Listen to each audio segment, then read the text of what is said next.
मैं हूं आशुतोष पाठक। आज मित्रों मैं आपको एक ऐसे शख्स से मिलवाने जा रहा हूं जिसे शायद आप न जानते हो, लेकिन फिल्मी दुनिया बहुत गंभीरता से जानती है। अगर मैं इन्हें ये कहूं कि ये भारत के सिल्वेस्टर स्टैलोन हैं तो अतिशयोक्ति नहीं होगी। हालांकि ये मुस्कुरा रहे हैं। हमारे साथ जो शख्स बैठे हैं उन्होंने लगभग 60 के करीब फिल्में बनाई हैं और एक से बढ़कर एक फिल्में। वैसी फिल्में नहीं जो बॉलीवुड में बनती है, चोली के पीछे क्या है, उस तरह की फिल्में नहीं बनाते हैं। ये फिल्में जो ये बनाते हैं उसके बारे में आपको बताएंगे। लेकिन आज मैंने इन्हें स्टूडियो में क्यों आमंत्रित किया है? इन्हें स्टूडियो में इसलिए आमंत्रित किया है क्योंकि बॉलीवुड जिस तरह से व्यवहार कर रहा था पिछले कई वर्षों से, आज वो तबाही के कगार पे है और उसमें सबसे बड़ा एक्स फैक्टर इंक्लूड हो रहा है और वो एक्स फैक्टर है लॉरेंस बिश्नोई का। आज हम आपको बताएंगे कि कैसे लॉरेंस बिश्नोई इस बॉलीवुड को तबाह करने का प्लान बनाया हुआ है। उन्होंने मुझे फोन नहीं किया, ना ही उन्होंने इन्हें फोन किया है, लेकिन इनके पास कुछ जानकारी है जो ये जरूर शेयर करेंगे। और लॉरेंस की क्या भूमिका है इस बॉलीवुड में और इस बॉलीवुड ने कैसे भारतीय संस्कृति को तबाह किया और खान की जो सल्तनत है, खान का जो साम्राज्य है, वो कैसे ध्वस्त होने वाला है। तो बहुत बहुत स्वागत है हमारे स्टूडियो में मयंक जैन साहब।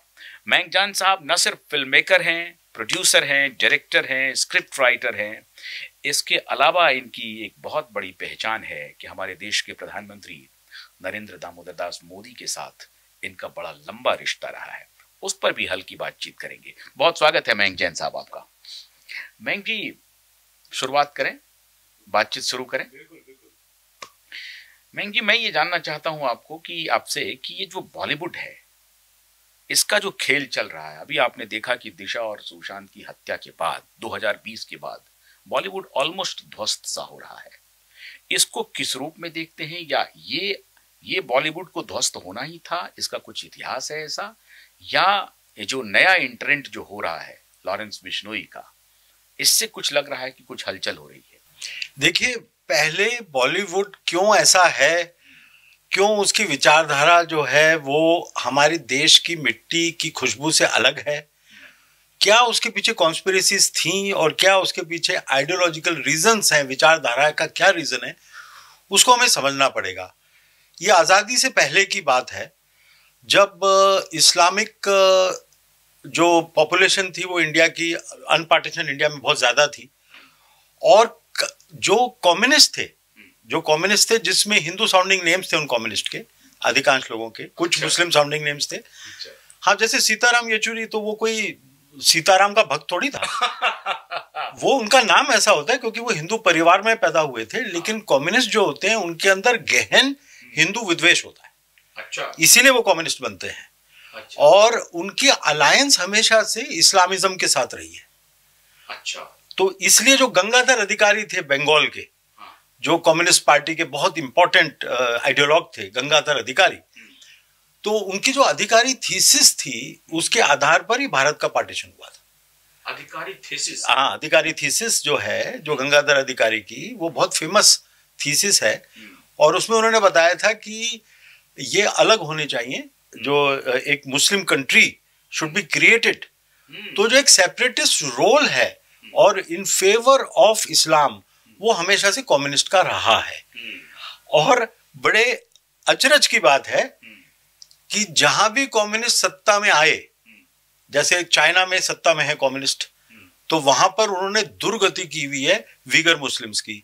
उनकी मस्जिदों में पोर्क मिलता है, जबरदस्ती चाइनीज कम्युनिस्ट पार्टी के द्वारा ये सब इंतजाम किए गए हैं। वीगर्स के लिए स्पेशल सीसीटीवी कैमरा लगा रखे हैं जो मुस्लिम्स हैं।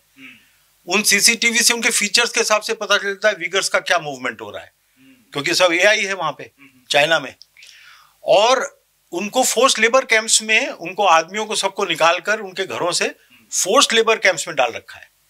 और वहां पर वो एमएनसीज के लिए, जो बड़े बड़े एमएनसीज हैं, वहां पे फोर्स लेबर होती है और इसीलिए चाइना का सामान सस्ता होता है। एक बड़ा कारण उसका ये है।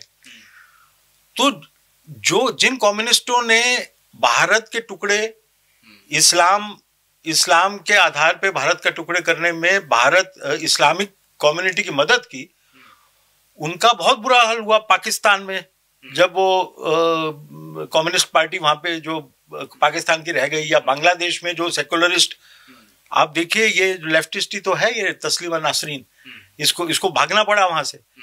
तो जिन कम्युनिस्टों ने इनकी मदद की, उसी कम्युनिज्म के पीछे ये लोग पड़ गए। लेकिन तब भी कम्युनिस्टों का प्रेम जो है, देखिए जो मारता है, मतलब आप कहते हैं कम्युनिस्टों का प्रेम हिंदुओं के साथ नहीं है? नहीं, जो मारता है उससे प्रेम होता है। अच्छा, है ना, ये हमेशा से है कि जो आपको पीटेगा उसके प्रति इज्जत होती है, जो आपको पता है पीटेगा नहीं उसके लिए इज्जत कभी नहीं होती।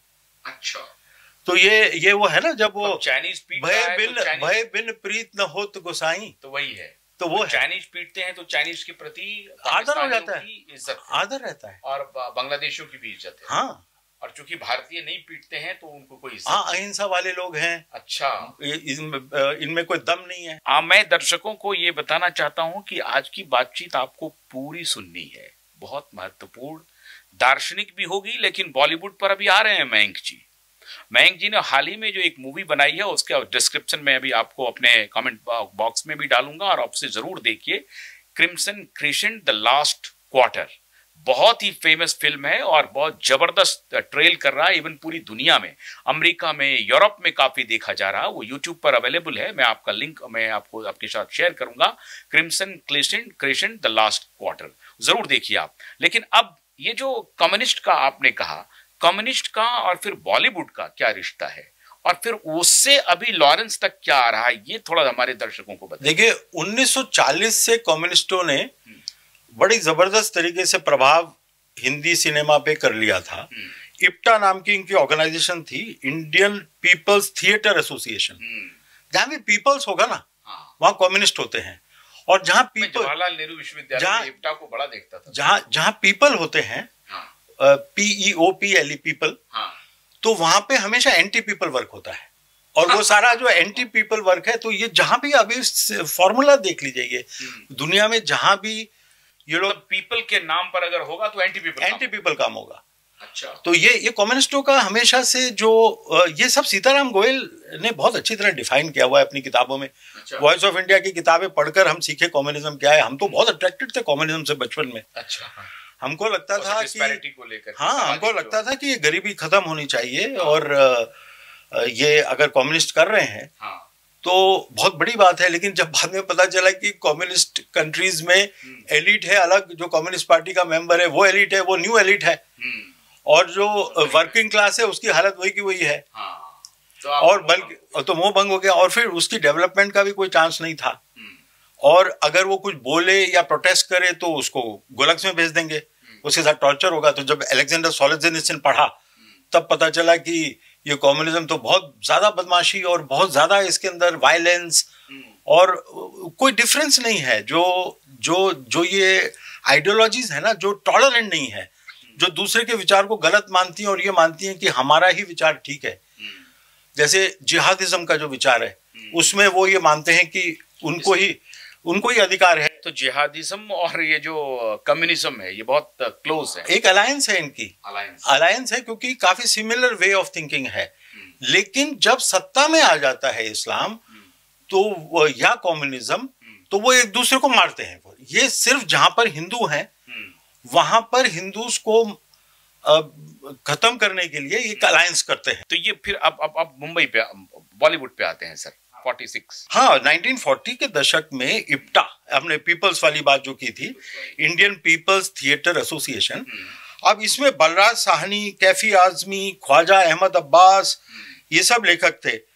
और इन्होंने हिंदू समाज को दिखाया कि ये पूंजीवादी हैं, ये जो हैं ये शोषण करते हैं।